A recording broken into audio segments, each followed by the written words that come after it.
Joining me now is Heather Glenister from the Suicide Awareness Council of Wellington-Dufferin, and you have something going on called a Paws-a-thon. What is a Paws-a-thon? Oh, the Paws-a-thon. So it's Mental Health Week across Canada. So we decided that we wanted to do something fun. That with COVID, people are feeling very distressed, they're feeling very anxious, and we just thought that we wanted to lift people's spirits. So we decided that we would do this Paws-a-thon. And so it's 1,000 paws for suicide prevention. And we understand that pets, they provide us so much love, unconditional love. They help us keep routines. They get us outside, and sometimes they're just general sources of entertainment. So and pets can be very much a protective factor for suicide as well.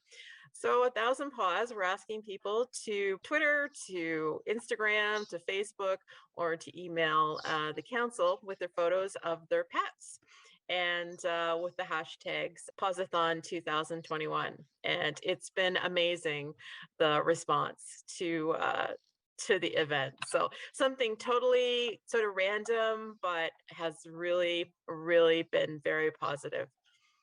Yeah, let me ask you about that response. What have you been seeing in terms of photos that people have been sending in? Wow.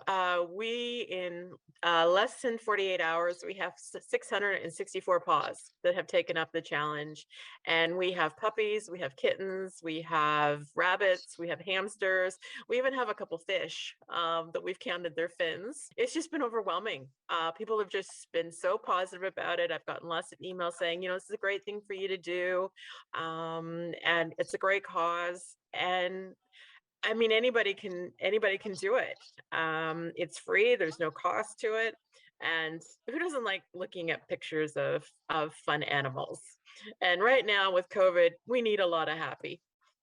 Absolutely. For people who don't know, maybe you can tell us a little bit about what the Suicide Awareness Council does. So the council has been around since 1999. So our focus is mainly suicide prevention and awareness. So we don't actually do clinical work, but we are in the community. Resources are a lot of our sort of our focus, but what we really do is open up the conversation about how to have that conversation about suicide, because it is a tough topic.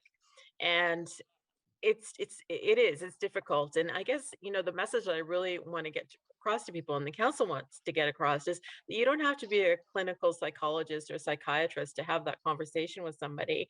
It's just being really aware of the people around you, and just being open to talking. And it's just talk, talk, talk. So that's what the council's, that's what we want to get across, that it's, we're looking out for each other, and particularly during COVID, even more so. Yeah, that's a great message to get across. It fits in very Mhm, well with Mental Health Week and with the mhm, Paws-a-thon. mhm, How mhm. what are you hoping to get out of this, all of this, and this week? I just want to have people have fun with it. We know that not everybody has a pet, but they can certainly log on to the website, take a look at the pets. And there's other ways, connecting with friends, hobbies, those type of things that were also protective factors against suicide, and support mental well-being. So essentially, we want to, through the hashtags, we want to get people to, to think about suicide prevention and suicide awareness, and make it part of their thinking, their everyday conversations. Because it is it's a very stigma laden conversation, or at least it can be. And we want to break down those barriers, and, pets help us do that. Absolutely. How can people get involved and take part? So the best thing to do is to visit the Paws-a-thon website. So it's www.paws, the number 4, suicideprevention.com. Perfect. Thanks for joining me, and hopefully we'll get to 1,000 paws very soon. Wonderful. Thank you for having me.